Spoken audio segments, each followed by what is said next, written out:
kyandiba ekizibu okunnyonnyola omuntu nti luno oluguudo olw'embeera embi gye lulimu. Enkuba ennyingi etonnya nga gye bagoba waggulu yeereetedde oluguudo luno okufaananako bwe ruti. Bubi nnyo nnyo kuba lyonna bo waliwo oyita wa mirembe.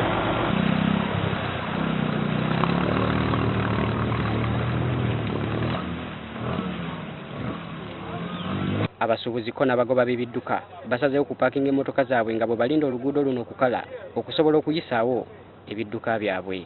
Mu nnaku ey'ekitalo batuttotoledde obuzibu bwe bayitamu omuli okumala ennaku eziwera mu kifo kino olumu ekiviirako n'ebirime byabwe okuvundako n'ebisolo byabwe oluusi okufa nga n'abalwadde babeera batwalibwa mu ddwaliro eddene erya gavumenti oluusi embeera etabukira wano nga basindika emmotoka eziba zibatwala.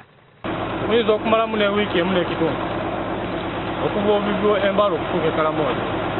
Abantu babimanyi nga byepikipiki bizibu nnyo. Abakasimu baabe batwabira emisango nti tubakubye wansi.